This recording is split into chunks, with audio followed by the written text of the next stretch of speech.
সকল মানব জাতির হিদায়াতের জন্য আল্লাহ রাব্বুল আলামিন এই কিতাব নাজিল করেছেন। এই কিতাব যিনি ধরেছেন, এই কিতাব যিনি পড়েছেন, এই কিতাবের আইন যারা মেনেছেন তাদেরকে আল্লাহ তাআলা দুনিয়া এবং আখিরাতে সম্মানিত করে দিয়েছেন। সুবহানাল্লাহ। এখনো যদি এই 2024 সালের বিদায় লগ্নে আমরাও যদি ঐক্যবদ্ধ হই, আমরাও যদি সিদ্ধান্ত নিতে পারি আগামী দিনগুলোতে আল্লাহর কোরআন ছাড়া কিছু মানতে চাই না, আল্লাহর কোরআনের আইন ছাড়া আর কিছু দেখতে চাই না, বাংলাদেশের চৌকিদার থেকে রাষ্ট্রপতি পর্যন্ত প্রত্যেকটা সুযোগ্য মানুষ যারা হবে, যারা আল্লাহর কোরআন দিয়ে তাদের সমস্ত অফিস আদালত সমস্ত চেয়ারগুলো পরিচালনা করবে, এমন সুশাসন দেখার জন্য আপনারাও কি প্রস্তুত আছেন নাকি? কে রাজি আছেন? তো হাত আল্লাহকে রাখা।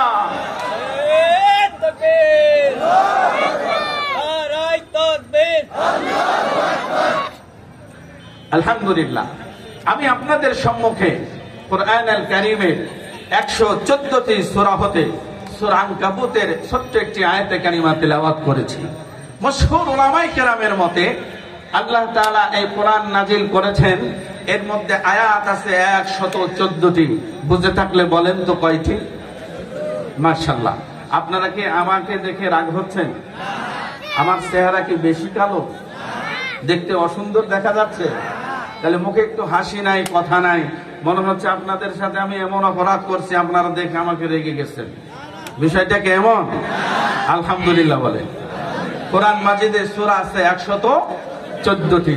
মশহুর উলামায়ে কেরাম বলেন এই 114টি সূরার মধ্যে আয়াত সংখ্যা 6666টি। মাশাআল্লাহ। এই 6666টি আয়াতের মধ্যে আল্লাহ রাব্বুল আলামিন 666টি আয়াত, এই 666 আয়াতের মধ্যে আল্লাহ তাআলা দিয়েছেন নিয়ম কানুন, প্রসিকিউর, বিভিন্ন আইন আদালতে যা কিছু দরকার আল্লাহ তাআলা এই 666 আয়াতের মধ্যে এগুলা বর্ণনা করেছেন। আমার ভাইরা, যদি 666 আয়াতে এইগুলা বলা থাকে, আল্লাহ তাআলা নিজেই এই আয়াতগুলির নাম দিয়েছেন আয়াতুল মুহকামাত। বলেন সুবহানাল্লাহ। বাকি থাকলো 6000 আয়াত। বাকি থাকলো কত? এই 6000 আয়াতকে মুফাসসিরিনে কিরাম 3টি ভাগে বিভক্ত করেছেন। জোরে বলেন কয়টি ভাগে? এই 3টি ভাগে বিভক্ত করেছেন। প্রথম ভাগের নাম হচ্ছে, যার নাম দিয়েছে আত-তাযকির বিআলাইল্লাহ, অর্থাৎ আল্লাহ রাব্বুল আলামিন 2000 আয়াতের মধ্যে মানুষকে ওয়াজ করেছেন, নসিহত করেছেন, বুঝিয়েছেন। আর এই সকল আয়াতগুলোকে মুফাসসিরিনে কিরাম নাম দিয়েছেন আয়াতুল আত-তাযকির বিআলাইল্লাহ। আপনারা কি আমার কথা বুঝতে পারছেন? আমার কথা কি বোঝা যায়? আলহামদুলিল্লাহ। 2 নম্বর পদ্ধতি, আল্লাহ পাক বান্দাদেরকে উপদেশ দিতে গিয়ে, বিভিন্ন ধরনের সতর্ক করতে গিয়ে বিভিন্ন ঘটনাবলী আল্লাহ পাক কোরআনে কারিমে নাজিল করেছেন। কখনো মুসার ঘটনা আছে না নাই? ফিরাউনের ঘটনা আছে না নাই? ইব্রাহিম আলাইহিস সালামের ঘটনা আছে না নাই? হযরতে ঈসা আলাইহিস সালামের ঘটনা আছে না নাই? সকল ঘটনাগুলো আল্লাহ তাআলা একত্রিত করে মানুষকে ঐতিহাসিক বিষয়গুলোকে শিক্ষা দিয়েছেন। আর এইগুলোর নাম মুফাসসিরিনে কিরাম দিয়েছেন আত-তাযকির বিআইয়ামিল্লাহ, অর্থাৎ অতীতের কিছু ঘটনা মানুষদেরকে স্মরণ করিয়ে দিয়ে দিয়ে আমাদেরকে সতর্ক করেছেন। বলেন তো, ঘটনা বলার দ্বারা শুধু কি ঘটনা মজা দেওয়ার উদ্দেশ্য নাকি সতর্ক করার উদ্দেশ্য? আমার প্রিয় ভাইরা, ঘটনা বলে বলে মানুষদেরকে বোঝানো হয় অতীতকালে অমুক ব্যক্তি এমন কাজ করেছিল, এই কাজ করার কারণে পানিশমেন্ট এটা হয়েছিল, তার শাস্তি এটা হয়েছিল। এরকম অসংখ্য ঘটনা আল্লাহ রাব্বুল আলামিন কোরআনে হাকিমের মধ্যে বর্ণনা করেছেন। তার মধ্যে আমরা যারা কোরআন শুনি, কোরআন তিলাওয়াত করি, বেশিরভাগ যেই নবী আর তার পাশের বিপরীত যিনি, তার নামটা বেশি আসে। আর সেই নবীর নাম হলো হযরতে মূসা আলাইহিস সালাম। আর তার এগেইনস্টে আরেকজন জালেম শাসক, তার নাম হলো আউন। যখন আমরা খতম তারাবির মধ্যে দাঁড়িয়ে যাই, এই আয়াতগুলা যখন আসে, আমরা মুসা আলাইহিস সালামের নাম শুনলে, ফিরাউনের নাম শুনলে আমরা এতটুকু বুঝতে পারি কি পারি না? আমার প্রিয় ভাইয়েরা, ঘটনা বলার দ্বারা সতর্ক কেমন করে ছোট্ট একটু উদাহরণ দেয়।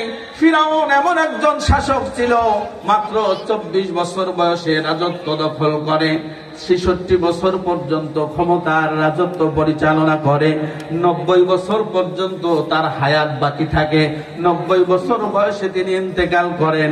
এই ফিরাউন কিন্তু ধনী লোকের সন্তান ছিল না, অত্যন্ত গরিব লোকের সন্তান ছিল।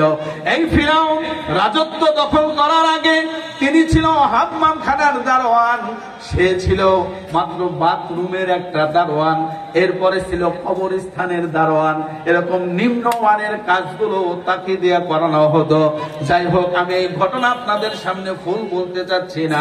এই ফিরাউন আস্তে করে যখন ওই মিশরের রাজত্ব ধারণ করলো, মিশরের রাজত্ব ধারণ করার পরে তার কাছের বন্ধুর নাম ছিল হামান। তার সমস্ত কুবুদ্ধি শোনার পরে এই লোকটা জনগণের উপর জুলুমের স্টিম রুলার চালাতে লাগলো। ভালো ভালো পদের মধ্যে নিজস্ব লোকগুলোকে বসায় দিল। এমন কোন ভালো চেয়ার নাই। হামান বুদ্ধি দিল, দোস্ত ফেরাউন, তোমার তো শিক্ষা কোন যোগ্যতা নাই, তুমি দিন দুনিয়ার এলেম কালাম কিছুই জানো না। তোমার এই অবৈধ ক্ষমতাটাকে যদি টিকায়া রাখতে চাও, তাহলে তোমাকে সর্বপ্রথম যেটা করতে হবে, এই এলাকার, এই দেশের, এই রাজত্বের সকল শিক্ষিত লোকগুলোকে সেইখান থেকে হস্তান্তর করতে হবে, তাদেরকে বহিষ্কার করতে হবে। বিগত মন্ত্রী পরিষদে যারা ছিল, এদের মধ্যে নেক আর সৎ যারা ছিল, এদেরকে জেলে ঢুকাতে হবে, এদের গলায় ফাঁসির রশি দিয়ে ঝোলায়া মেরে ফেলতে হবে। যদি এটা না করো, এরা প্রতিবাদ করবে, এরা আন্দোলন করবে, তোমার অবৈধ ক্ষমতা টিকবে না। এরপরে শিক্ষা ব্যবস্থাগুলো ধ্বংস করে দাও। আগামী প্রজন্ম যদি শিক্ষিত হয়, তোমার এই অশিক্ষিত রাজতন্ত্র চলবে না। এই জন্য শিক্ষা প্রতিষ্ঠানের শিক্ষার মেরুদণ্ডগুলো ভেঙে দাও। এই বুদ্ধি শোনার পরে সেই যখন বড় রাজত্বের মালিক হলো, আল্লাহ রাব্বুল আলামিন হযরতে মুসা আলাইহিস সালামকে পাঠালেন। এবার বুঝে থাকলে বলেন, মুসা আলাইহিস সালাম যখন নবুয়ত আর রিসালাতের দায়িত্ব নিয়ে দাওয়াত পৌঁছায় দিয়েছিলেন, বলেন তো মুসা আলাইহিস সালামের দাওয়াত শোনার পরে ফিরাউন নির্দ্বিধায় নিশ্চিন্তে তার দাওয়াত কবুল করেছিল নাকি? মুসা আলাইহিস সালামের দাওয়াত শোনার পরে তার উপর জুলুম চলেছে কি চলে নাই? মুসা আলাইহিস সালামের কথা তার সহ্য হয় নাই, তাকে মারধর করেছে, আল্লাহর পয়গম্বরকেও শাস্তি দিয়েছে। শেষ পর্যন্ত যখন মুসা আলাইহিস সালাম হিজরত করতে গেলেন, বলেন তো আল্লাহ রাব্বুল আলামিন মুসা আলাইহিস সালামকে হেফাজত করেছে নাকি ফিরাউনকে? ফিরাউনের সমস্ত জালিমের তত্ত্ব বন্ধ করে দিয়ে মুসা আলাইহিস সালামকে আল্লাহ পাক হেফাজত করেছে। যত দূর পর্যন্ত মুসা আলাইহিস সালামকে আল্লাহর এই জালিম বাদশা ফিরাউন যতদিন নির্যাতন করেছে, বলেন তো মুসা আলাইহিস সালাম তার দাওয়াতি মিশন থেকে ফিরে এসেছেন নাকি কাজ চালিয়ে গেছেন? কিছুদিন পূর্বে আমরা শুনেছি, চায়ের দোকানে যান, বাজারে যান, রাস্তাঘাটে যান, মানুষ যখন কথা বলতো তখন বলতে গিয়া এমন একটা শব্দ ব্যবহার করত, পৃথিবীতে এমন কোন শক্তি নাই যে স্বৈরাচারী হাসিনাকে ক্ষমতা থেকে নামাতে পারে। বলছে না? বলে নাই? এমন কথা বলার লোকের অভাব ছিল না।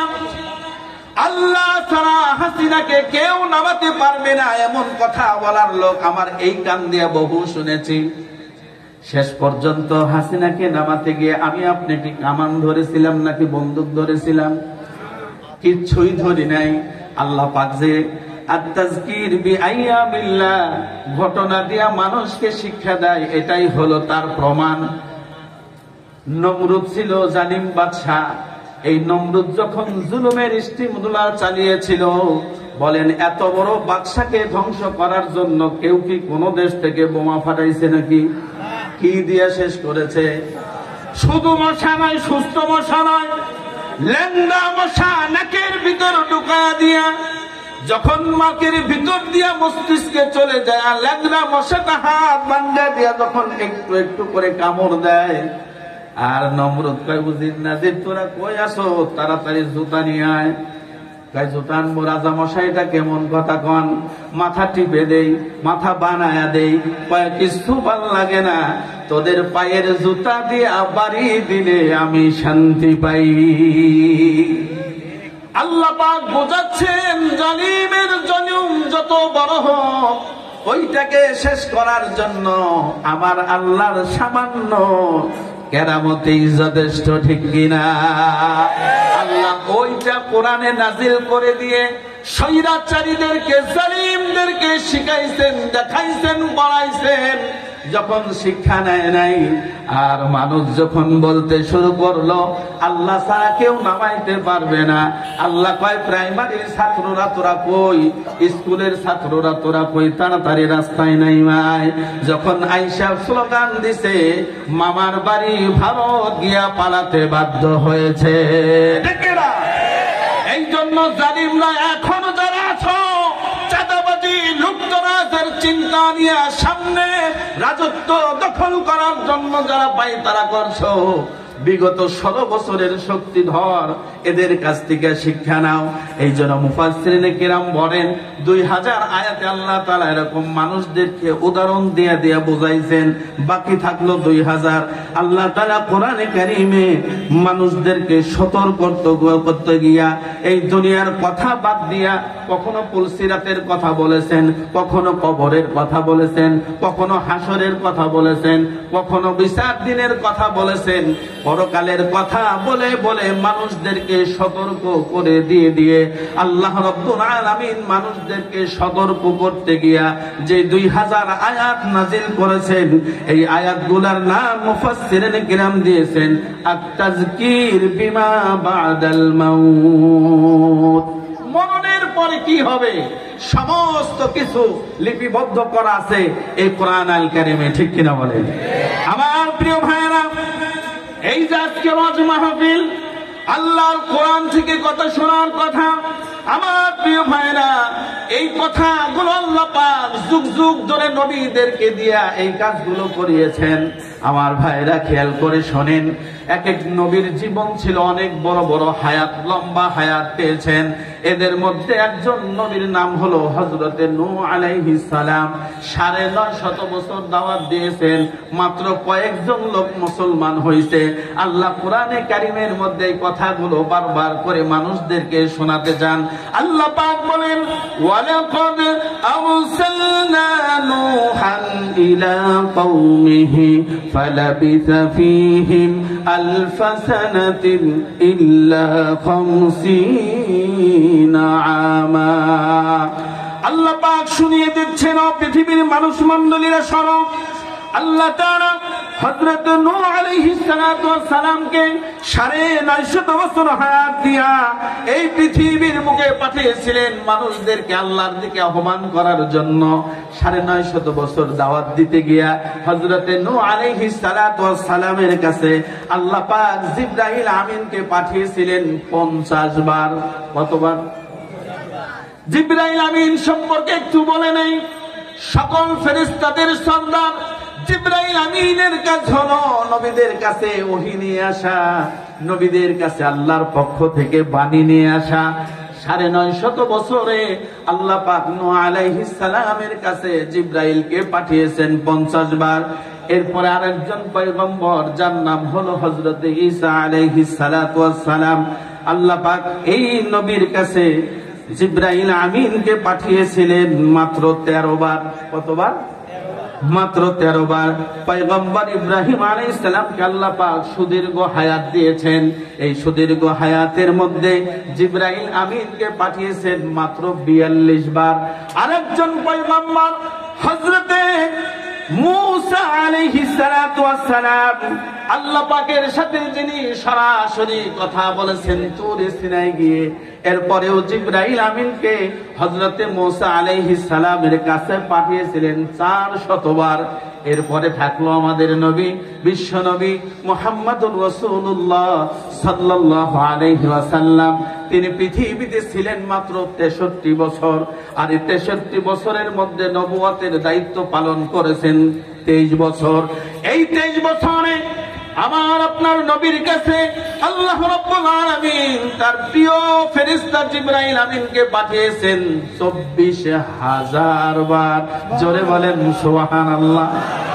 সবচাইতে হায়াত কম নিয়ে আসছেন আমাদের নবী, আর নবুয়তের দায়িত্ব পালন করেছেন অল্প সময়ে 23 বছর। এই 23 বছরে জিবরাইল এসেছেন 24,000 বার। সর্বশেষ জিবরাইল আমিনের সাথে যখন আল্লাহর রাসূলের দেখা, আল্লাহর রাসূল জিজ্ঞাসা করলো, জিবরাইল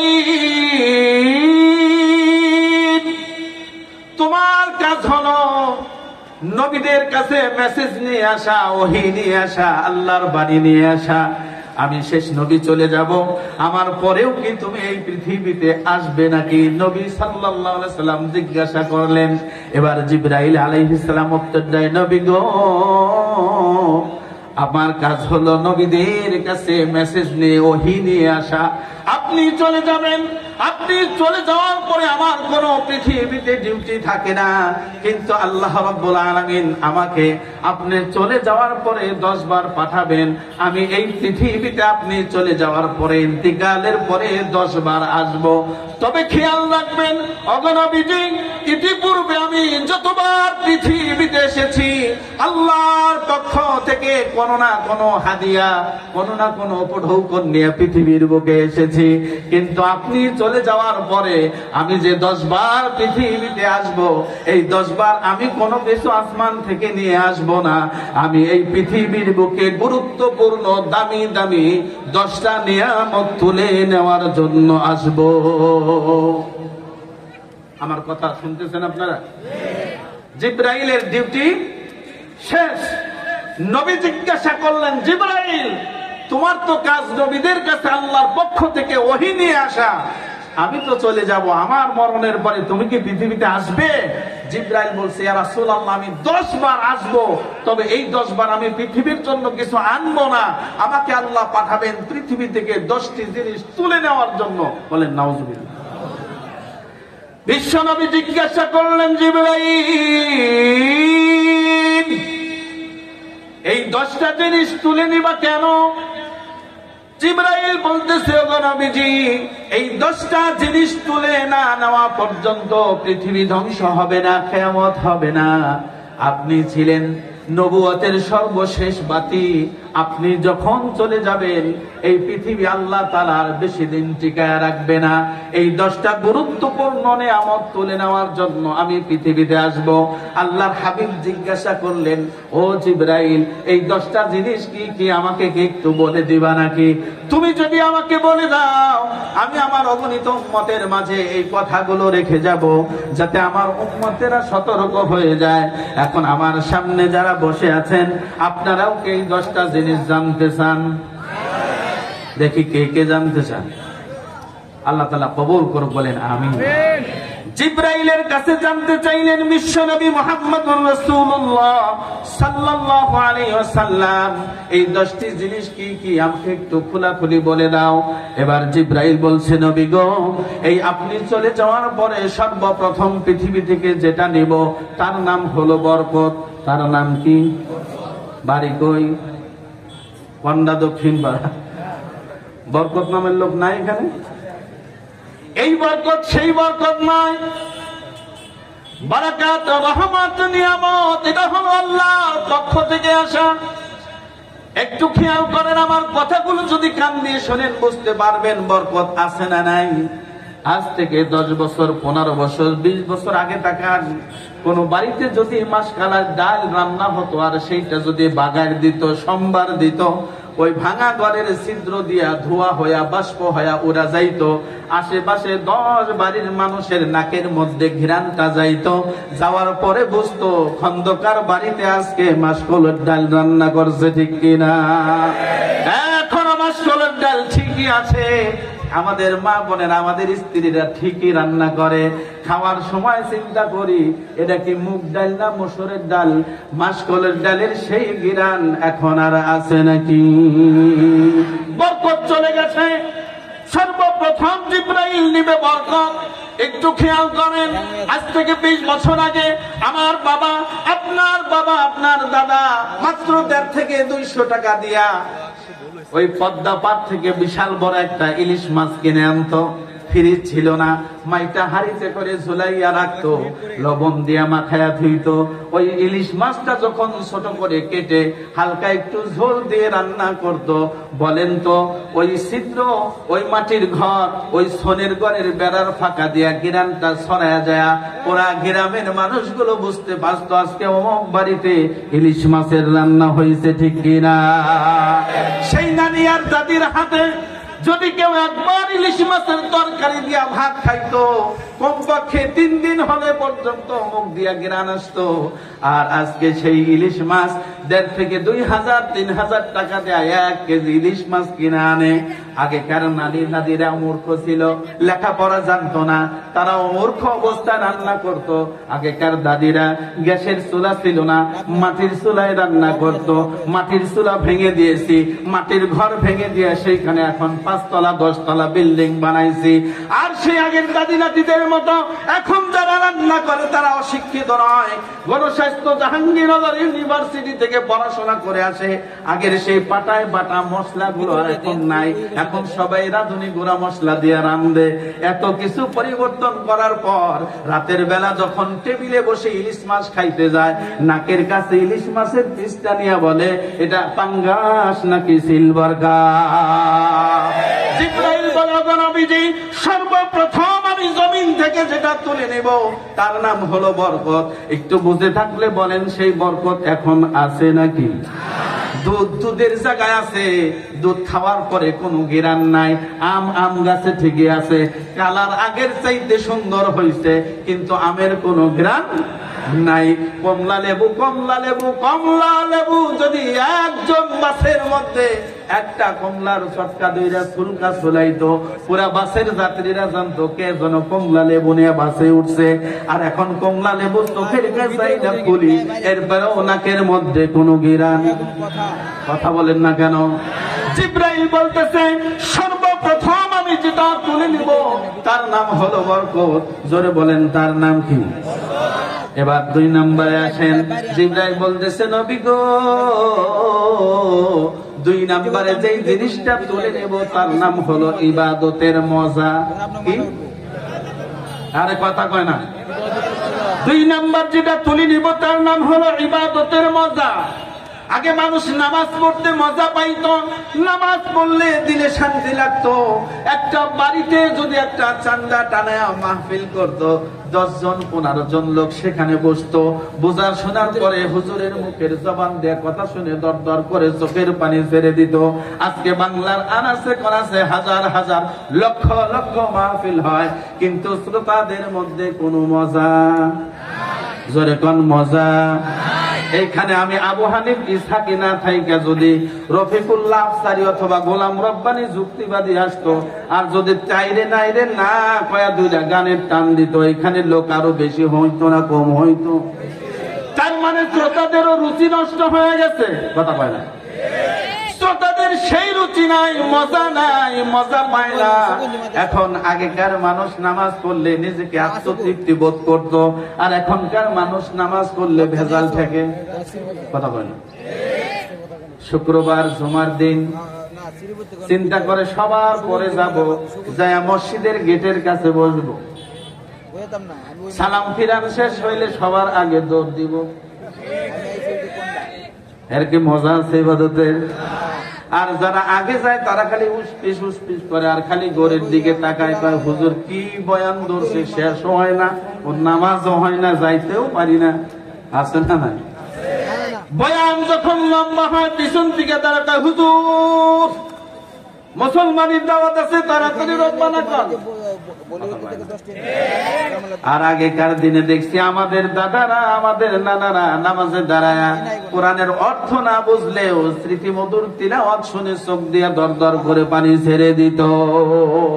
আমার ভাইরা এই যে এত সুন্দর প্যান্ডেল এই এলাকায় কিন্তু এই কয়জন মানুষ না। হয়তোবা অনেকে চিন্তা করতেছেন হুজুর আপনি বুঝতে পারেন নাই, প্রধান বক্তা আইলে আমরা আমু হতে পারে, ঠিক আছে, অসুবিধা নাই, আপনি আসেন। কিন্তু এইখানে যদি আমি আলেম না, যদি তৃতীয় লিঙ্গর কোন লোক এখানে আইসা এরকম করে দুইটা তালি দিত, এই মাঠে কি কোনো জায়গা হইতো নাকি? তারা কারা? সভাপতি কয় হিজড়া। এই হিজড়া দুইজন এসে যদি দুইটা তালি দিয়া একটা গান বলতো, এই মাঠে কোনো জায়গা হতো? জিব্রাইল বলতেছে নবী গো, আমি 2 নাম্বার আইসা ইবাদতের মজাটাকে তুলে নিব। মানুষ নামাজ পড়তে চাবে না, শীতের বেলা সকাল বেলা নামাজ পড়তে গেলে ঠান্ডা পানি দিয়ে ওযু করাটাকে বিপদ মনে করবে, ল্যাপের নিচে শুয়ে থাকাকে আরাম মনে করবে। আমার প্রিয় ভাইয়েরা, জিব্রাইল বলতেছে আমি ইবাদতের মজা তুলে নেব। যার কারণে ইবাদতের মজা তুলে নিয়ে গেছে। আগেকার দিনে সাহাবায়ে কেরাম নামাজে দাঁড়াইতো, মরুভূমিতে সাহাবী নামাজে দাঁড়িয়েছে, আল্লাহু আকবার, দীর্ঘ সময় দাঁড়িয়ে কোরআন তিলাওয়াত করছে। মরুভূমির পাখি উড়ে উড়ে মনে করতো এই মরুভূমিতে বুঝি একটা গাছ দাঁড়ায় আছে। ওই সাহাবীদের মাথার উপরে পাখি এসে বসে দীর্ঘ সময় বিশ্রাম নিত। আর এখনকার দিনে নামাজের মধ্যে সেই দিন কারেন্ট চলে গেছে, আমার এক মুসল্লি কয় হে কারেন্ট গেছে। আর একজন কয় হয় বেটা কথা কইস না, নামাজের কথা কইলে নামাজ হয় না। আর একজন হাসে দেখায় তখন 2 জনের কেরই নামাজ হয় নাই। এই 3 জনের কারো নামাজ হয়েছে? এইটা শুনা বাকি মুসলিমরা খলখলায় হাসে দিছে। এখন বলেন কারো নামাজ বাকি আছে? ইমাম সাহেব কয় কি ব্যাপার, এখন নামাজ পড়বো না ছাড়বো? পিছনে তো গন্ডগোল লাগে গেছে। বলেন তো, নামাজের যদি মনোযোগ থাকতো, কারেন্ট গেছে না কি হয়েছে এইটা কি বলতে পারতো নাকি? হযরত আলী রাদিয়াল্লাহু তাআলা আনহু তিনি বলেন যুদ্ধের সময় পায়ের মধ্যে তীর ঢুকে গেছে, বের করা যায় না, সম্ভব হয় না। বলছে এখন আমি যখন নামাজে দাঁড়িয়ে যাব, নামাজে দাঁড়ানোর পরে আমার পা থেকে তীরটা খুলে নিবা। ঠিকই নামাজে দাঁড়াইছে, পা থেকে তীর খুলে নিছে, আল্লাহর বান্দা টের পায় নাই। সুবহানাল্লাহ। আজকে নামাজ পড়ে অধিকাংশ মুসল্লি, এই সমাজের 91% মুসল্লি নামাজ পড়ে, নামাজের মধ্যে সূরা ফাতিহাটা সুন্দর করে পড়ে না। রাগ করতেছেন আপনারা? বলেন তো, নামাজের মধ্যে যদি তিলাওয়াত অশুদ্ধ হয় তার নামাজ হয় নাকি? এখন দেখেন আমাদের দেশে আধুনিক মানুষগুলো, আমরা তো শিখি নাই, আমাদের আগত প্রজন্ম কলিজার টুকরা ছোট্ট ছোট্ট শিশুদেরকেও শিখানোর কোনো চিন্তা নাই। এদেরকে আমরা এখন গান শিখাই, এদেরকে নাচ শিখাই, এদেরকে হাট্টি মাটিম শিখাই। আমি একটা মাদ্রাসা করছি, মাদ্রাসার পাশে স্কুলও আছে, মাদ্রাসার নাম তালিমুল মিল্লাত হাজি মার্কেট। আমাদের মাদ্রাসার ছাত্ররা পাশেই নিউ মিলেনিয়াম স্কুল। যখন আমরা ট্যুরে নিয়ে যাই ছাত্রদেরকে, পিকনিকে নিয়ে যাই, কারণ আমরা ইসলামী লেবাসদারি আলেম ওলামা স্কুল করছি ঠিকই, যখন বলি তোমরা বক্স নিতে পারবা কিন্তু সেখানে কোন গান বাজাইতে পারবা না, তখন মন খারাপ করে আমি যাইতাম না। কি কয়? মাদ্রাসার ছাত্ররা সুন্দর কলরবের সাইমুমের সুন্দর সুন্দর গজল গুলো বাজায়, ওরা খুব খুশি। স্কুলের ছেলে আর মেয়েরা কয় একটা অপশন রাখবেন, আমরা নাচবো গাইবো, সেইখানে আপনারা না থাকলেও চলবে। কথা বলো। আর এই সন্তানরা এমন আহম্মক মার্কা বাবাকে দেখেছি, রাগ করবেন না মেয়ের বাবারা, স্কুলে সাংস্কৃতিক অনুষ্ঠান হচ্ছে, স্টেজের মধ্যে নিজের কলিজার টুকরা 10-12 বছরের মেয়ে কোমর দুলায়া, কি জানি একটা গান আছে, ওই গানের সাথে সাথে কোমর দুলায়া নাচতেছে, আর স্টেজের কাতারে নিজের ছেলে এই মেয়েটার বাবা হাতে তালি দিয়ে দিয়ে কয় আমার মাইয়া কত সুন্দর নাচতে পারে। আছে না নাই? আরে ভাই 40 বছর বয়স হয়ে গেছে, যদি জিজ্ঞাসা করে গোসলের ফরজ কয়টা, কয় 3টা, কয় তাড়াতাড়ি কয় কি, লুঙ্গি গামছা সাবান। এত তাড়াতাড়ি কইরা কইছে, মনে হয় যে মুখস্থ করা মাদ্রাসার বক্তব্য শিখছে। বা কেমনে করে কইলেন, কয় 3টা ছাড়া পারলে গোসল করে দেখান। আছে না নাই? ওরে গান বাজনা ঠিকই শুনছো, মসজিদেতে গেলা না, নাজনা সবই দেখলা, দোয়া কালাম শিখলা না, ঠিক কিনা? এই জন্য নামাজের সময় আমাদের মনোযোগ আসে। নামাজের মধ্যে কেরাত যদি সুন্দর করে পড়ে, কারণ নামাজ শেষে গিয়ে এমনও মুসল্লি আছে এক হাতে টুপি খুলে আর এক হাতে ডারবি ধরায়, কথা পায় না, আছে না নাই? এইটা কি নামাজ শিখায়? এই কথা নামাজের স্বাদ, ইবাদতের মজা অন্তরে নাই। জিবরাইল বলতেছে, নবী আমি দুনিয়া থেকে ইবাদতের মজাটাকে তুলে নিয়ে যাব। বলেন নাউজুবিল্লাহ। এখন কি ইবাদতের মজা আছে ভাইজান? বলেন ইবাদতের মজা আছে। 3 নম্বরে যে জিনিসটা তুলে নেবে তার নাম হলো ইনসাফ, ন্যায় বিচার। কি তুলে নিবে? ইনসাফ আর ন্যায় বিচার তুলে নিবে। রাজ দরবারে, হাইকোর্ট, সুপ্রিম কোর্টে যারা দায়িত্বপ্রাপ্ত হবে এরা ন্যায় বিচার করবে না, ন্যায় বিচার তুলে নিবে। হযরতে আব্দুল্লাহ ইবনে মাসউদ রাদিয়াল্লাহু তাআলা আনহু বলেন, আদি যুগের এক রাজা ভ্রমণে গেছে, পাখি শিকার করার জন্য গেছে। জঙ্গলের মধ্যে সারাদিন পাখি শিকার করার পরে সন্ধ্যা হয়ে গেছে। সন্ধ্যা হওয়ার পর চিন্তা করছে, এত দূর পাড়ি দিয়ে কেন যাব, আগামীকাল সকালে গেলেই চলবে। আপনারা কি রাগ করতেছেন? ওই রাজা চিন্তা করছে, আজকে কোন একটা বাড়িতে মেহমান হয়ে থাকি। হাঁটতে হাঁটতে চলে গেছে এক কৃষকের বাসায়। কৃষকের বাড়িতে আশ্রয় গ্রহণ করার পর আগে দেখছি প্রত্যেকটা বাড়িতে কাছারি ঘর ছিল, বাংলা ঘর ছিল। ছিল কি ছিল না? আমি ছোটবেলা আমাদের বাড়িতেও দেখছি, এখন নাই। চাচারা আমরা সবাই জায়গা জমি ভাগ করে ঘর বাড়ি করে ফেলছি, কাছারি ঘরের কোন জায়গা এই এলাকায় তো প্রশ্নই আসে না। পানি খাইতে চাইলে দূর মিয়া, পকেট মারতে চাইছো নাকি, ঠিক কিনা? কেউ জায়গা দেয়। আর আগে এরকম কাছারি ঘর ছিল, বাংলা ঘর ছিল। আগেকার মুরব্বীরা লাঠি নিয়ে সেখানে বসে থাকতো। কেউ আসলে কিছু খাবার বানি দে, ওই তো কি কইতো না, চিরা, গুড়, মুড়ি, ছাতু এগুলা নিয়ে দিত। আর সেইখানে খায়া 3 দিন 4 দিন পর মুসাফিররা সেইখানে থাকতো। রাজাও এমন এক কৃষকের বাড়িতে গেছে, কৃষক তাকে সুন্দর একটি কাছারি ঘরের মধ্যে জায়গা করে দিছে। এবার মাগরিবের নামাজ পড়ে তাকায় আছে, দেখি কৃষক কি করে। কিন্তু সে পরিচয় দেয় নাই আমি একটা দেশের রাজা। যদি পরিচয় দেয় তাহলে কৃষকের মনে ভয় ঢুকবে, আতঙ্ক হবে। আহারে আমি রাজা সাহেবকে কেমনে করে মেহমানদারি করি, আমি একজন কৃষক মানুষ। রাজা বুদ্ধি করে নিজের পরিচয়টা গোপন করেছে। আপনারা কি কথা শুনতেছেন? এবার রাজামশাই খেয়াল করে দেখেন, সন্ধ্যা হওয়ার সাথে সাথে কৃষকের জমি থেকে গরুগুলো এক এক করে গোয়াল ঘরের মধ্যে ঢুকছে। মাগরিবের নামাজ পড়ে বালতিটা ধুয়ে গরুর ওই এখান থেকে একটা গাভীর দুধ দহন করার জন্য কৃষক সুন্দর করে প্রস্তুতি নিছে। আর কৃষকের স্ত্রী একটা গাভীর দুধ দহন করার জন্য পিছনে 30টা বালতি হাজির করছে। সুবহানাল্লাহ। একটা গরুর দুধ দহন করতে কয়টা বালতি?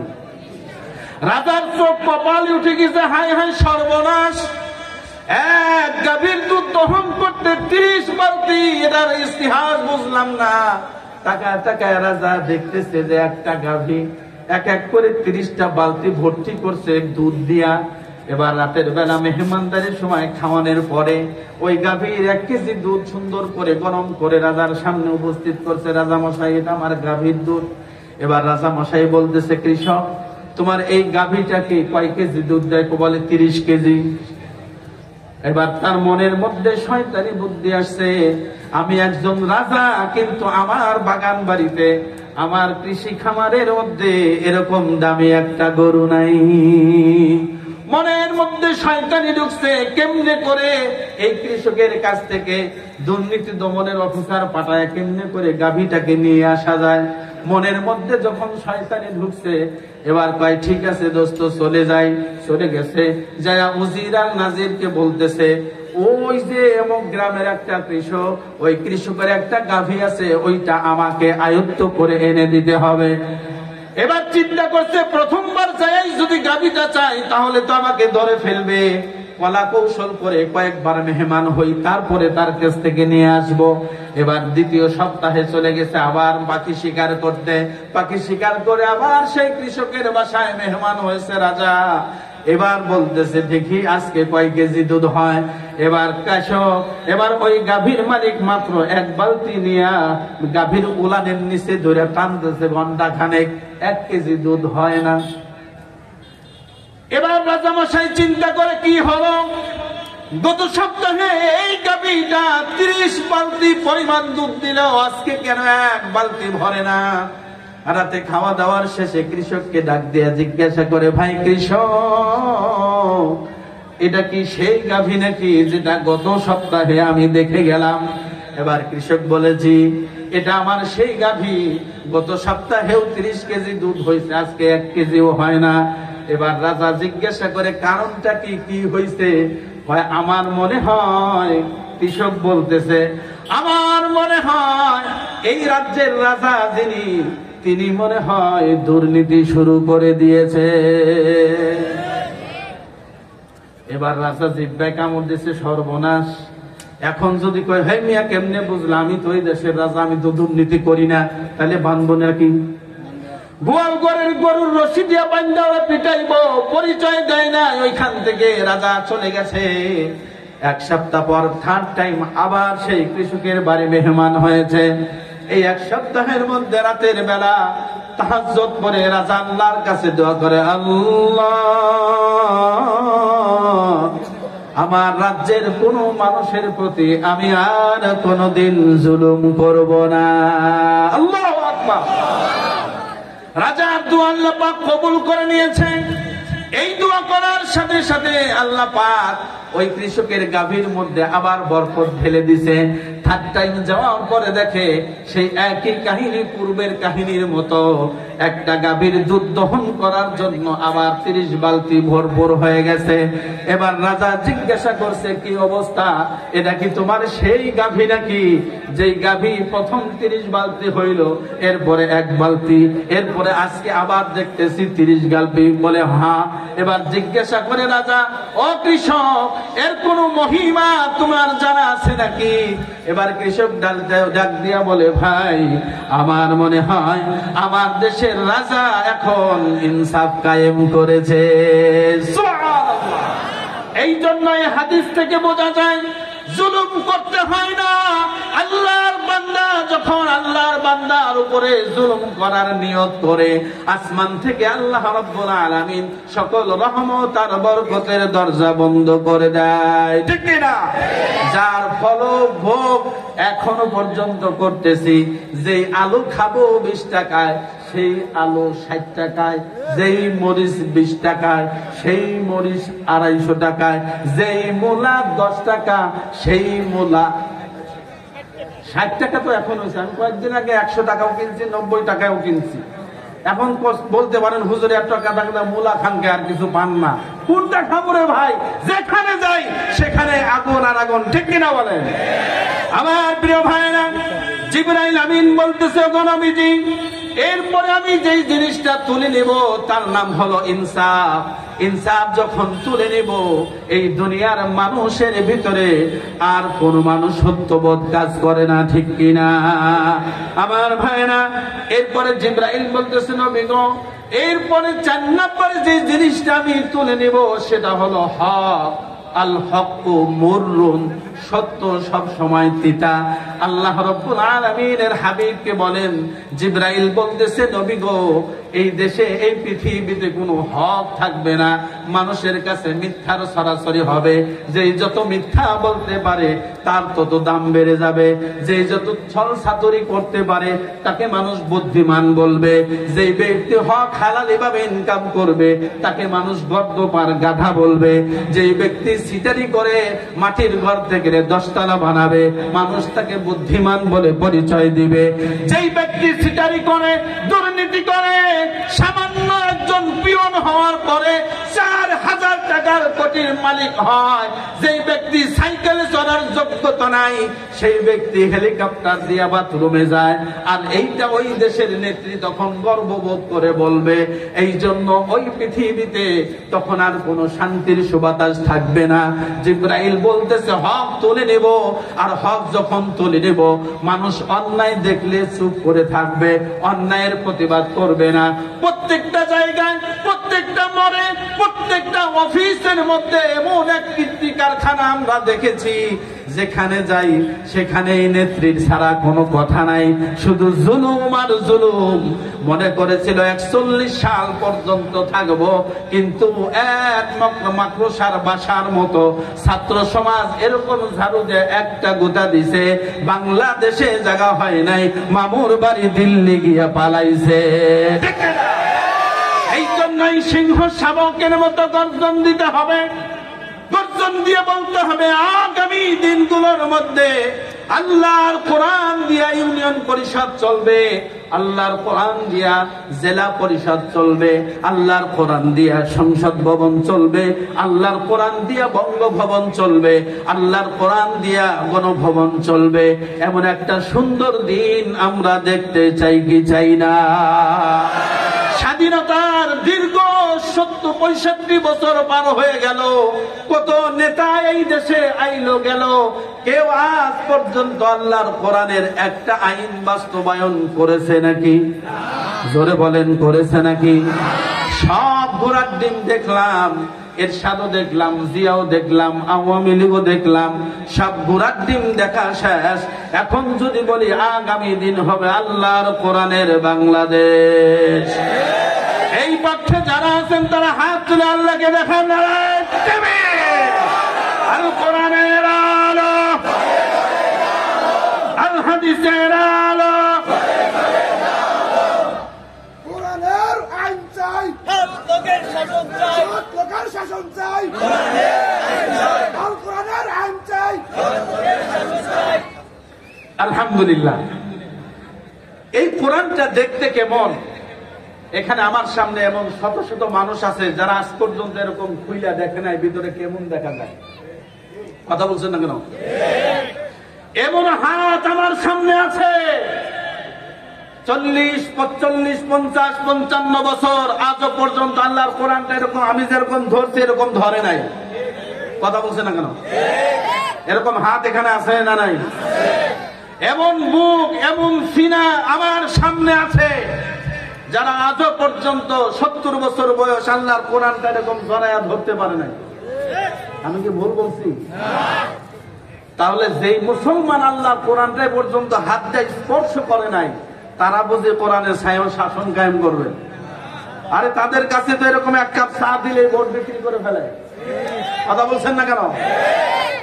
মদখোর, গাঁজাখোর, ইয়াবাখোর যায়া রাতের আধারে 1000 টাকার একটা মুজিক মার্কার নোট দিয়ে আসে, আর কয় ভোটটা দিস। কয় স্যার আপনার দিব না, দিব কারে? মোল্লারা কি আমাকে ঘুষ খাইতে দিব? মোল্লাকে ক্ষমতায় দেখলে কোনো লাভ আছে? আছে না নাই? আমার প্রিয় ভাইরা, আপনারা যদি আল্লাহর কোরআনের রং দেখতে চান, আল্লাহর কোরআনের সুর দেখতে চান, আল্লাহর কোরআনের আলো কেমন দেখা যায়, একটিবারের জন্য হলেও বাংলাদেশের পার্লামেন্টে আল্লাহর কোরআন দেখতে চাই। যারা বলেন ঠিক না বেঠে? এই জন্য আল্লাহর কোরআনের আইন চাই, সৎ লোকের শাসন চাই। সৎ লোক নাই বলে আজকে আমার সন্তান গাঁজা খায়, বিড়ি খায়, মদ খায়। জিজ্ঞাসা করবেন হুজুর কেমনে? আমি আপনাদেরকে বলি, এখানে আমার বাবার বয়সী যারা আছেন তারা কোনোদিন আপনার সন্তানকে সিগারেট কিনে দিছেন? গাঁজা কিনে দিছেন?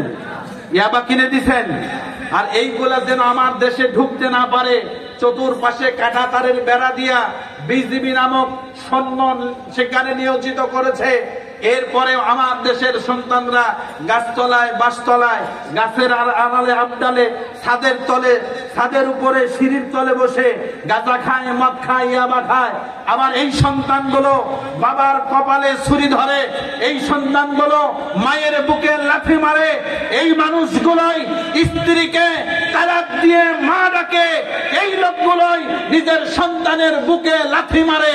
কারণ হলো যারা নেশা করে এদের মেধা, এদের মস্তিষ্ক, এদের সেন্স ঠিক থাকে না। প্রশ্ন করতে পারেন এগুলো আসলো কোত্থেকে? এত নিরাপত্তা বাহিনীও আমরা গত কিছুদিন পূর্বে দেখেছি সরকারি সচিবের গাড়িতেও 350 পিস ইয়াবা, ডিসির গাড়িতে ফেন্সিডিলের বোতল। কারণ ওই সমস্ত গাড়ি দেখলে সার্জেন্ট, পুলিশ, ট্রাফিক যারা থাকে তারা সেলুট দেয়। চেক তো করা অনেক পরে মিয়া। ওই গাড়ির মধ্যে নিরাপত্তার সাথে এনে আমার আপনার সন্তানের হাতে তুলে দিচ্ছে কারা? যাদেরকে আমরা ক্ষমতায় দেখতে চাই, যাদেরকে আমরা বারবার দেখতে চাই। আল্লাহ পাক বলেন, শারা'a লাকুম মিনাদ-দ্বীন, আমি এমন একটা দিন দিয়েছি যেটা মুসা আলাইহিস সালামকে দিয়েছি, ইব্রাহিম আলাইহিস সালামকে দিয়েছি, ঈসা আলাইহিস সালামকে দিয়েছি। এই দিনের মধ্যে থেকে যারা নিজের রান্নাঘর থেকে পার্লামেন্ট পর্যন্ত আল্লাহর কোরআনের আলো ছড়িয়ে দিবে, সেই দিন হবে এই বাংলাদেশে সুন্দর কোরআনের আলো। জোরে বলেন ঠিক না বেঠিক? এমন সময় আসুক, আপনারা চান? ইদানিং আমরা দাওয়াতি কাজ করছি, কিন্তু মুসল্লা কি বলে, মহিলাদের সাথে কথা বললে দেখা যায় জামাতে ইসলাম যদি ক্ষমতায় আসে আমরা কি গার্মেন্টসে চাকরি করতে পারবো? আপনি পারবেন না, কি হয়েছে? আফগানিস্তানের মধ্যে যদি ধরে জবাই করে, এরকম আছে না? আমাদের একনিষ্ঠ ইসলাম বিরোধী অপশক্তি তারা শোনাচ্ছে এরকম যে আল্লাহর কোরআন দিয়ে দেশ চালাইতে চাও, চাকরি কিন্তু করতে পারবে না, ব্যাপারটাই ঘুরতে পারবে না। যদি এইগুলা করো আগামী দিনে কিন্তু তোমাদের সাদা আল্লাহ পূরণ হবে না। এরকম শয়তান মার্কা কিছু শিয়াল মহিলাদের কাছে যে কথা বলছেন না কেন? শিয়াল কে? শিয়াল মুরগির খোপের সামনে যা খায়, দোস্ত তোরে দেখতে অন্যরকম হইলে কেউ, আমি কিন্তু তোর দোস্ত। কেমনে বুঝবো তুমি আমার দোস্ত? বিশ্বাস না করলে তোমাকে ঘরে একবার ঢুকতেই দাও। কি কয়? একবার ঘরে ঢুকতেই দাও। বলেন মুরগির খোয়ারে যদি শিয়াল ঢোকে, মুরগির জান প্রাণ আছে না গেছে? জোরে কোন আছে না গেছে? এই শিয়ালও এক কাক মুরগির বিশাল বড় একটা রান নিয়ে গাছের আগায় বসে টুকরা টুকরা খাইতেছে। আপনারা কি কথা শুনতেছেন? নিচের থেকে শিয়াল মামা কয়, ও কাক ভাই, তোমার কি সুন্দর কণ্ঠ, আমার একটু যদি গান শোনাইতা। কি কয়? শিয়ালের মনের মধ্যে শয়তানি বুদ্ধি আসছে। আচ্ছা বলেন তো, কাক কি সুন্দর কথা কইতে পারে? ওর গান কি সুন্দর? যদি কোনো বাড়িতে কাক কাকা করে তাহলে মহিলারা কয়, হ্যাঁ দুর্মুষা সব বাড়িতে অলক্ষণে আসবো, ঠিক কিনা? আর শিয়াল নিচের থেকে কি কয়, তোমার গান কত স্মৃতি মধুর, যদি আমাকে একটু শোনাইতা। তার মানে ও গান গাইতে যখন কা কবে, ওর ঠোঁটের থেকে মুরগির রান্না নিচে পড়বে, আর শিয়াল মামা তখন কেস ধরে খাবে। ঠিক এরকম চরিত্রহীন লম্পট গুলো আমার দেশের মা আর বোনদের কাছে কোরআনের বিরুদ্ধে, ইসলামী আন্দোলনের বিরুদ্ধে যেই প্রপাগান্ডা ছড়াচ্ছে, আমি আমার মা বোনদেরকে অনুরোধ করে বিনয়ের সাথে বলছি, তাদের এই শিয়াল মার্কা কথায় কান দিবেন না। কারণ এই পৃথিবী জাহিলিয়াতের যুগে এই একমাত্র শান্তি প্রতিষ্ঠান মহান গ্রন্থ, যার নাম হচ্ছে পবিত্র কোরআনুল কারীম। এই কোরআনের শাসন, কোরআনের ভাষণ, কোরআনের সংবিধান বাংলাদেশে আসুক। আল্লাহ যেন আমাদের সেই সোনালী দিন দেখার তৌফিক সকলকে নসিব করে দেয়, বলছে আমিন। সম্মানিত ভাইরা, কথা হচ্ছে জিবরাইল আর বিশ্বনবী মুহাম্মদুর রাসূলুল্লাহ সাল্লাল্লাহু আলাইহি সাল্লামের। বিশ্বনবী বলতেছে, ওগো জিবরাইল, এক এক করে 10টা নিয়ামত তুলে নিয়ে যাবে। এবার বলো তারপরেরটা কি? জিবরাইল আলাইহিস সালাতু ওয়াস সালাম বলেন, এরপরে মানুষের কাছ থেকে যে নিয়ামতটা তুলে নেব তার নাম হলো সবর অথবা ধৈর্য। আপনারা বলেন কি? ধৈর্য তুলে নেব। এখন আপনার বাসায় যদি 3 বছরের একটা বাচ্চা থাকে, ওই বাচ্চা যখন আপনি ঘরে ঢুকবেন ঘরে ঢুকে আপনি সুন্দর করে ধরে কোলে নেবেন। কোলে নেওয়ার পরে আপনার পকেট থেকে এরকম একটা সুন্দর অ্যান্ড্রয়েড ফোনটা হাত দিয়ে টুক করে নিয়ে নেবেন। কথা হয় না? আপনি যদি কোন বাবা মোবাইলের চার্জ নাই, বন্ধ হয়ে আছে, দাও একটু চার্জ দিয়ে দেই, হাতের থেকে ঢেল মাইরা এই অ্যান্ড্রয়েড ফোনটা ভেঙে ফেলবে। বলেন কথা ঠিক না বেটি? 3 বছরের বাচ্চার ধৈর্য এমন। এবার যদি আরো বড় হয়, আপনার স্ত্রীর কাছে যান, আপনার আরো বড় ভাইয়ের কাছে যান, মা বাবার কাছে যান। এই যে সমাজের মধ্যে চলাফেরার মধ্যে ভেজাল আছে না নাই? বিশেষ করে রাজপথে মেইন রোডের মধ্যে গেলে দেখা যায় এত জ্যাম লাইগা আছে, সবাই আগে যাম, সবাই কি আগে যাবে, কিন্তু একটা জায়গায় যায় সবাই এরকম করে মিশে আছে, 1 সেকেন্ড লড়ার কোনো কায়দা। এটা কি ধৈর্যের পরিচয়? কথা কয় না। একজন আরেকজনের কোন কথা শুনলে মেজাজ টেন্ডেন্সি গরম হয়ে যায়, তার মানে কি নাই? ধৈর্য নাই। ইমাম সাহেব জুমার দিন বয়ান বেশি করলে ধৈর্য নাই, রাগ করে বেরিয়ে যায়। তারাবির নামাজ, খতম তারাবি যে মসজিদে হয়, তখন মানুষগুলো ওই মসজিদে যায় না। দোস্ত সূরা তারাবি পড়ে আছে একজন ডিজিটাল 5G হুজুর, কেমনে বুঝলি? আরে কইস না, 10 মিনিটে 20 রাকাত তারাবি সহ বেতের শেষ করে মোনাজাত করে বিদায় করে দেয়। কোন জায়গায়? অমুক জায়গায় বাসতলার নিচে ছোট্ট একটা ভাঙ্গা মসজিদ নতুন হয়েছে, মুসল্লি আসে না দেখা কমিটি বুদ্ধি করে করছে 5G হুজুর আন আর সূরা তারাবি চালু কর, দেখবি মুসল্লি জায়গা হয় না। কথা বল না। খন্দকার দানিশ ব্যাপারী মসজিদে খতম তারাবি হয়, দূর এত সময় কি বলেন? কি বলেন? মাশাআল্লাহ, আপাতত খতম করতেছে সূরা, মাশাআল্লাহ সূরা পড়তেছে। এখন বলেন, সূরা তারাবির মুসল্লি বেশি না খতম তারাবির মুসল্লি বেশি? তাহলে ধৈর্য আছে আমাদের? আমি তো মনে করি ওই বান্দার চিন্তা করা উচিত, সারাটি বছর আল্লাহর কোরআন খুলে দেখার সময় হয় না, সকাল 8টা থেকে বিকাল 5টা অথবা রাত 9টা পর্যন্ত ডিউটি করি। আহারে আল্লাহর কোরআন কত স্মৃতি মধুর, শুনতে পাই নাই। কোরআন নাজিলের মাসে আল্লাহর কোরআন শুনবো, যত কষ্টই হোক দাঁড়া পড়বো। কোম্পানি যদি বলে যে আজকে তোমাকে ছুটি নাই, ওভার টাইম ডিউটি, সে কি আসবে? কারণ ডিউটির চাইতে ওভার টাইমের মূল্য কম না বেশি? যারা বলেন কম না বেশি? আল্লাহ বলবেন রমজান মাসে অন্য সময় 1 হরফ পড়লে 10 নেকি, রমজানের উসিলায় আল্লাহ 70 গুণ বাড়ায় দেয়। সুবহানাল্লাহ। আর সেইটা যদি নামাজে হয় অগণিত সওয়াব হয়। তার মানে ধৈর্য আমাদের অভাব, এর এমনি অভাব হয় নাই, কারণ জিবরাইল আমিন এসে ধৈর্যটা কি করেছে? আমার প্রিয় ভাইরা, আল্লাহ পাক রব্বুল আলামিন বলেন, ইন্নাল্লাহা মা'আস সাবিরিন।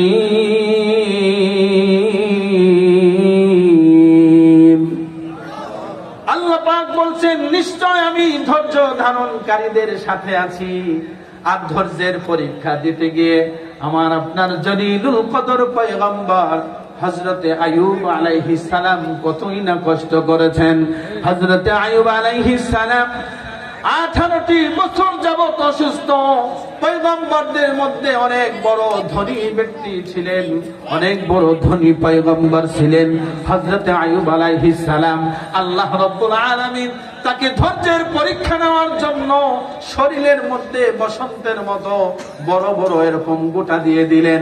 আইয়ুব আলাইহিস সালামের পুরাটা শরীর পচে গেল, পোকা ধরে গেল, খসে খসে গোস্তগুলো পড়তে লাগলো।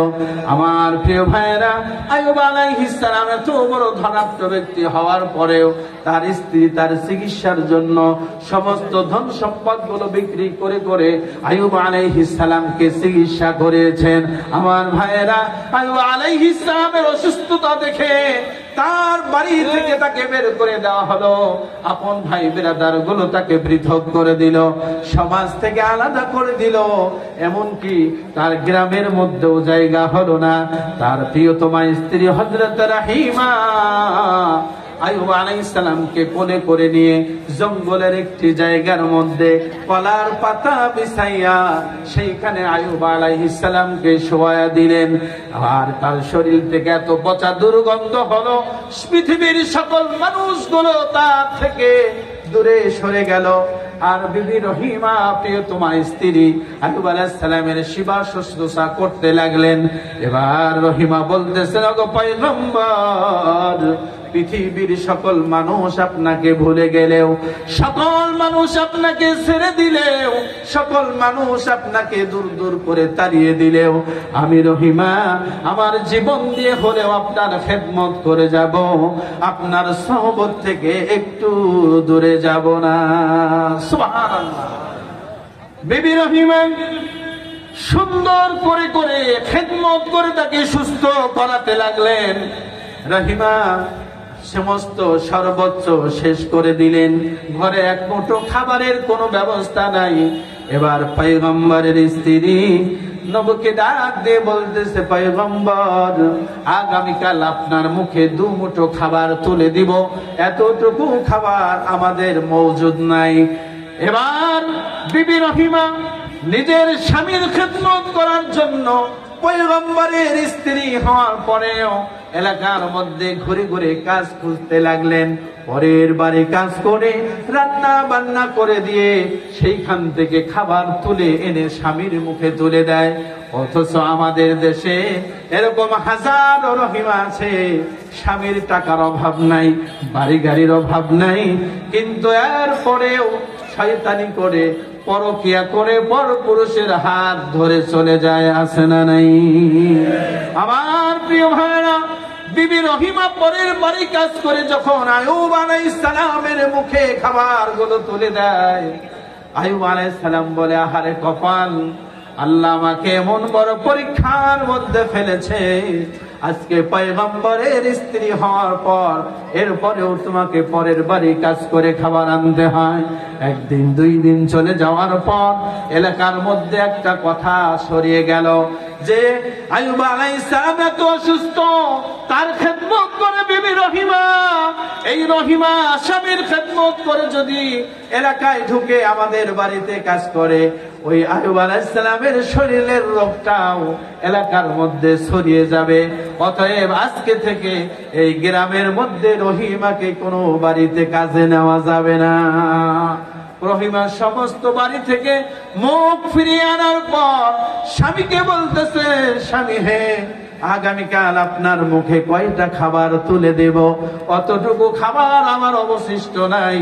আমি আল্লাহ, আপনি আল্লাহর কাছে দোয়া করেন, আল্লাহ যেন এই বিপদ থেকে আমাদেরকে রক্ষা করে। একটা মজার কথা হলো, 18টি বছর আইয়ুব আলাইহিস সালাম অসুস্থ হয়ে বিছনায় পড়া, একটা দিন পর্যন্ত আল্লাহর কাছে দোয়া করে নাই, আল্লাহ আমি তোমার পয়গম্বর আইয়ুবকে আমাকে তাড়াতাড়ি সুস্থ করে দাও। এই দোয়া আইয়ুব আলাইহিস সালাম 18টি বছরের একদিনও করেন নাই। কি দোয়া করেছেন আইয়ুব আলাইহিস সালাম? আল্লাহর কাছে বলেছেন, আল্লাহ আমার সারাটা শরীর তুমি পচিয়ে দিয়েছো, আমার কোনো দুঃখ নাই, কিন্তু আমার এই ছোট্ট জিহ্বাটাকে তুমি অক্ষত রেখে দিও। আমার জিহ্বাটার মধ্যে যদি পোকা ধরে, আমি আইয়ুব তোমার জিকির কেমনে করব গো আল্লাহ?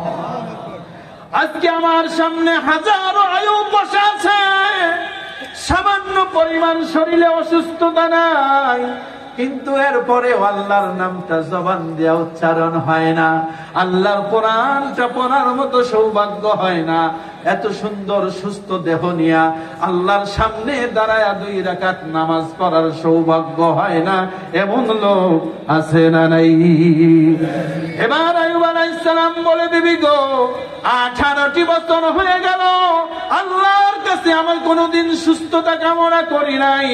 আমি আল্লাহর কাছে এটা বলতে চাই না, আমি আল্লাহর কাছে বলতে চাই, আল্লাহ মৃত্যু পর্যন্ত যেন তোমার ভালোবাসা আর প্রেম নিয়ে জীবিত থাকতে পারি।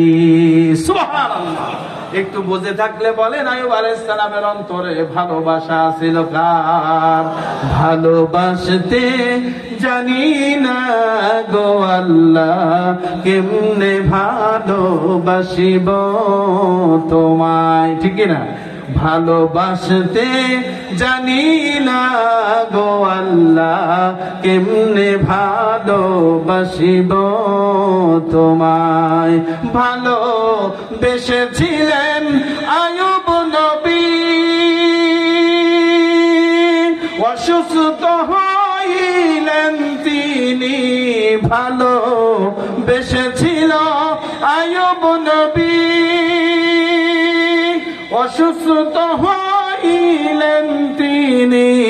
আল্লাহর ইশারায় আবার সুস্থ হয়ে যায়। ভালোবাসতে বলেন, ভালোবাসতে জানি না গো আল্লাহ, কেমনে ভালোবাসিব তোমার।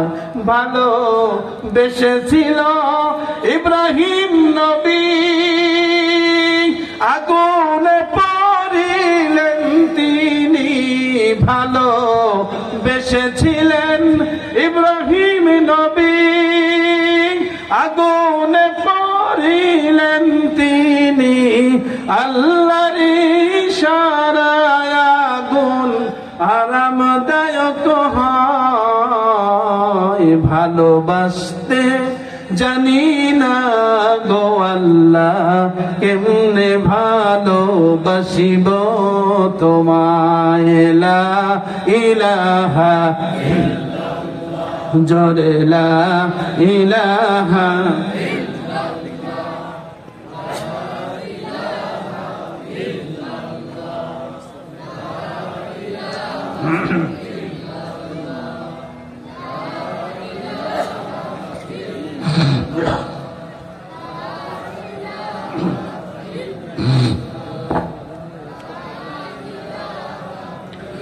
লা ইলাহা ইল্লাল্লাহু মুহাম্মাদুর রাসূলুল্লাহ সাল্লাল্লাহু। আইয়ুব আলাইহিস সালাম এত অসুস্থ হওয়ার পর আল্লাহর কাছে কোনোদিন সুস্থতা চান নাই। ঘরে খাবার নাই, 18 বছর পার হয়ে গেছে। এলাকার সমস্ত মানুষ সকল সহযোগিতা খাবার দাবার বন্ধ করে দিয়েছে।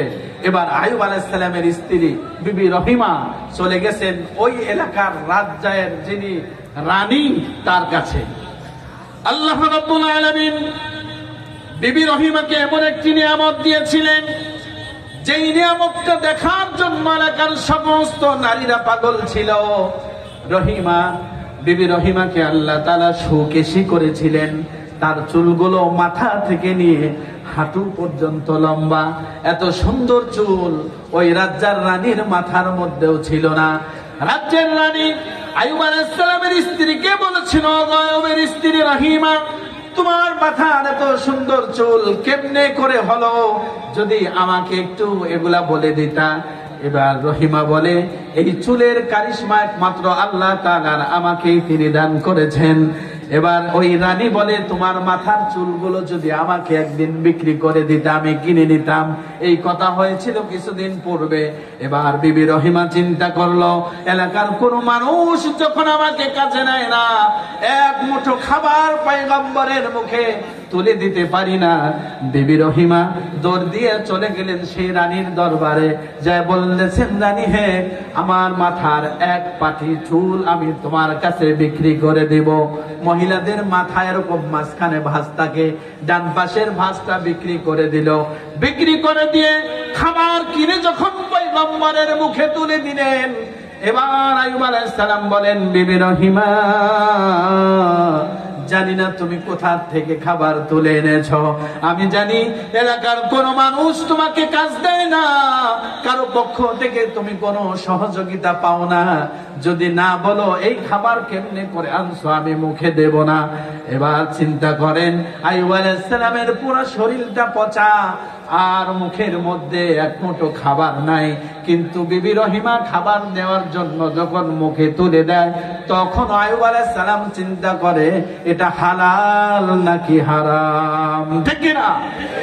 আর আজকে আমাদের সমাজের মুসলমানের অবস্থাটা হলো এমন, হারাম না খাওয়া পর্যন্ত তার পেট ভরে না।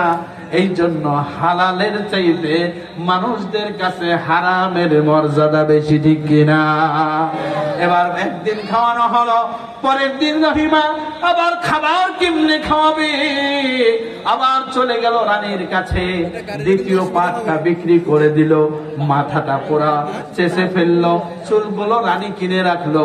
এবার যখন খাবার নিয়ে আসলো, আইয়ুব আলাইহিস সালাম বলে, রহিমা রে, এই খাবার কেমনে করে আনছো যদি না বলো, আল্লাহর কসম করে বলি এক লোকমা খাবার আমি মুখে তুলে নেব না। আল্লাহু আকবার। এবার রহিমা বলতেছে, পয়গম্বর, 18টি বছর আপনার জন্য সেবা করতে গেলাম, কোনদিন এক ফোঁটা পানি, হারাম পানি আপনার মুখের মধ্যে তুলে দেই নাই। আজও বিশ্বাস রাখেন, আজও আমি আপনার মুখে হারাম কোনো খাবার তুলে দেই নাই। এবার বিবি রহিমা মাথার ঘোমটাটাকে এরকম যখন নামাইছে, আইয়ুব আলাইহিস সালাম দেখে আমার প্রিয়তমা স্ত্রীর মাথার মধ্যে কোনো চুল নাই। এবার আইয়ুব আলাইহিস সালাম চোখটাকে নিচু করে দিলেন আর সিজদায় পড়ে গিয়ে ডাক দিলেন, আল্লাহ, 18টি বছর পার করে দিলাম, অসুস্থ হইলাম, শরীরের মাংসগুলো পচে পচে জমিনে পড়ে গেল, শরীরের মধ্যে পোকাগুলো টকবক টকবক করতে লাগলো। একটা দিন পর্যন্ত আমি আইয়ুব তোমার কাছে কোনো সাহায্য চাই নাই, সুস্থতার জন্য দোয়া করি নাই, কিন্তু আজকে আমার স্ত্রীর মাথার দিকে তাকাইয়া আমার কলিজায় আগুন ধরে গেছে, আমি সহ্য করতে পারছি না। আল্লাহ গো, আমি তোমার কুদরতি পায়ে সিজদা দিয়ে আমি বলছি, যতক্ষণ পর্যন্ত তুমি আমাকে সুস্থ করবে না, ততক্ষণ পর্যন্ত আমি আইয়ুব জমিন থেকে মাথা উঠাবো না। আল্লাহু আকবার। এই ঘটনা যখন ঘটতেছে, বাড়ির মধ্যে ওই জঙ্গলে আইয়ুব আলাইহিস সালামের পাশে বিবি রহিমা নাই, খাবার সংগ্রহ করার জন্য দিক বিদিক ছোটাছুটি করতেছে। আইয়ুব আলাইহিস সালাম সিজদা দিয়েছেন কাকে? আরো জোরে বলেন কাকে? আল্লাহকে বলতেছেন, মাথা উঠাবো না যতক্ষণ পর্যন্ত তুমি আমাকে সুস্থ না করে দিবে। আল্লাহ পাক জিবরাইলকে পাঠিয়ে দিলেন, যা জিবরাইল যা, আমার পয়গম্বর আইয়ুবকে বলে দে, যেইখানে সিজদা দিয়েছে ওইখানের মধ্যে ডান পা দিয়ে মাটির মধ্যে, জমিনের মধ্যে একটু আঘাত করতে বল। আর যখন আইয়ুব আলাইহিস সালাম জমিনে পা দিয়ে আঘাত করবে, ওইখান থেকে আল্লাহ রহমতের পানি বের হবে, ওই পানিটা আমার বন্ধু আইয়ুবকে খাওয়াইতে বলবা, আর বাকি পানিটা দিয়া গোসল করতে বলবা, আমার আইয়ুব সাথে সাথে সুস্থ হয়ে যাবে। জিবরাইল কানে কানে বলে দিল, আইয়ুব, তাড়াতাড়ি মাথা উঠাও, আর তোমার সিজদার জায়গার মধ্যে পা দিয়া ডান পা দিয়ে একটু আঘাত করো, সেইখান থেকে দেখো রহমতের কারিশমা, আল্লাহর দয়ার ফুরফুরা উঠতে থাকবে। আইয়ুব আলাইহিস সালাম মাথা উঠালেন, জমিনের মধ্যে পা দিয়ে আঘাত করলেন, আল্লাহর রহমতের ঝর্ণার পানি বের হতে লাগলো। আইয়ুব আলাইহিস সালাম সেইখান থেকে এক পেয়ালা পানি পান করলেন, আর একটু পানি নিয়ে পুরা শরীরটাকে ধৌত করে দিলেন। এবার বলতেছে, এই পানি দিয়া গোসল করার সাথে সাথে আইয়ুব আলাইহিস সালাম আবার পূর্বের মতো সুস্থ হয়ে গেছে। পৃথিবীতে আজ পর্যন্ত এত বড় বড় বিজ্ঞানী সায়েন্স তৈরি হয়েছে, একজন মানুষ কি বলতে পারবেন নাকি এমন মেডিসিন তৈরি হয়েছে, খাওয়ার সাথে সাথে আল্লাহর বান্দা অসুস্থ মানুষ সুস্থ হয়ে যাবে? আছে নাকি? আল্লাহর রহমতের পানি খাইয়া আবার সেই পানি দিয়ে গোসল করে আইয়ুব আলাইহিস সালাম সুস্থ হয়ে গেলেন।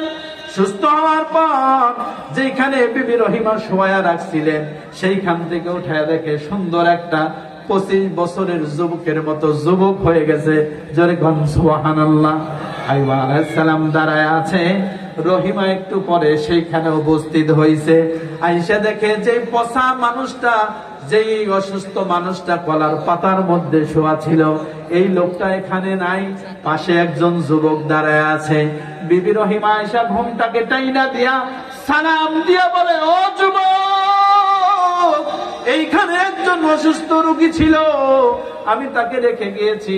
আমার বড় ভয় হচ্ছে কোন জঙ্গলের কোন ভয়ঙ্কর প্রাণী তাকে কামড় দিয়া নিয়ে গেছে নাকি, আমার বড় কষ্ট হচ্ছে। তুমি জানো নাকি এইখানের সেই বৃদ্ধ লোকটা কোথায় গেছে?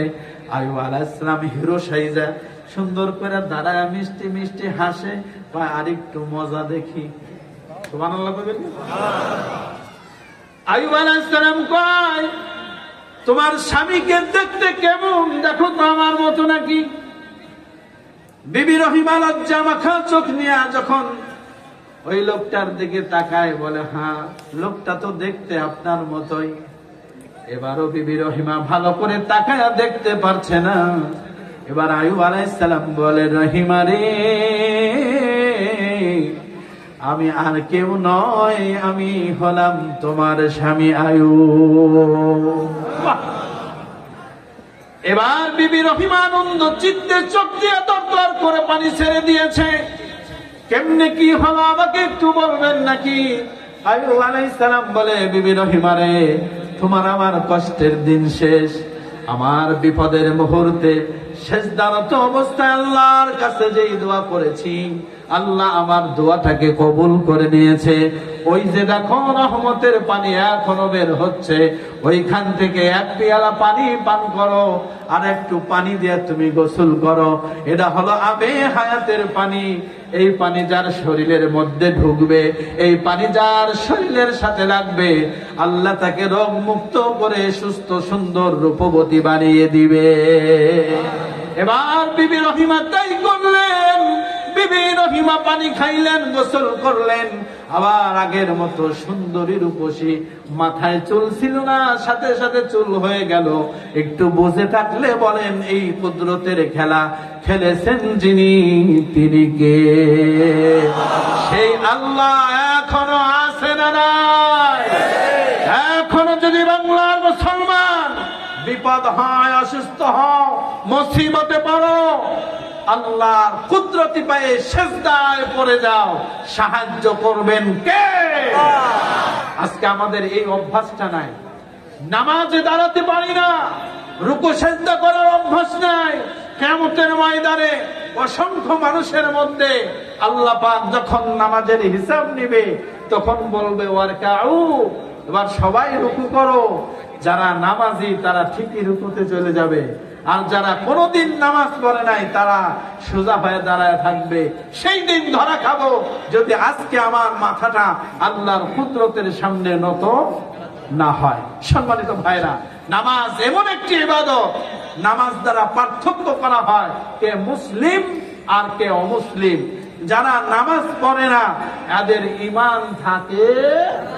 সম্মানিত ভাইরা, এই জন্য ধৈর্যের পরীক্ষা দিয়েছেন আমাদের পয়গম্বর আইয়ুব আলাইহিস সালাম। যদি কোনো বিপদে, যদি কোনো মুসিবতে, আবার যদি কোনো বালা মুসিবত আসে, আমরা সাহায্য চাইবো কার কাছে? আল্লাহর কাছে। আর জোরে বলেন, কার কাছে? দীর্ঘ 16টি বছর ধৈর্য ধরে যেমনে করে স্বৈরাচারকে তাড়িয়েছি, আবার যদি ইসলামের জন্য, কোরআনের জন্য ডাক আসে, ধৈর্য ধরে শত্রুর মোকাবেলা করার জন্য প্রস্তুত আছি তো? আল্লাহ যেন কবুল আর মঞ্জুর করে নেয়, বলেন আমিন। আলোচনা শুনতেছিলাম কি, পৃথিবী থেকে 10টি বড় বড় নিয়ামত তুলে নিয়ে যাবে হযরতে জিবরাইল আলাইহিস সালাম। আমার প্রিয় ভাইরা, জিবরাইল আমিন বলতেছে, ওগো নবীজি, আমি আপনার চলে যাওয়ার পরে এই পৃথিবী থেকে দামি দামি 10টা নিয়ামত তুলে নিব, এরপর কিয়ামত হবে। এবার জিবরাইলকে আল্লাহর রাসূল বললেন, একটা একটা করে আমার সামনে তুলে ধরো। জিবরাইল একটা একটা করে শোনাচ্ছেন। এবার জিবরাইল বলতেছে, নবী গো, এরপরে যেই দামি জিনিসটা তুলে নেবে তার নাম হলো মুহাব্বত। তার নাম কি? আর জোরে কয় না, তার নাম কি? মুহাব্বত আর ভালোবাসা পৃথিবী থেকে উঠায় নিব। এই কথা শোনার পর যুবক যুবতীরা বলবে, হুজুর, এই কথার সাথে একমত হতে পারলাম না। ভালোবাসা উঠায় নিব কি? এখন তো ভালোবাসার সরাসরি, ঠিক কিনা বলে? আজকে এখন পৃথিবীতে আমরা যেটাকে ভালোবাসা মনে করছি, এটার নাম ভালোবাসা নয়।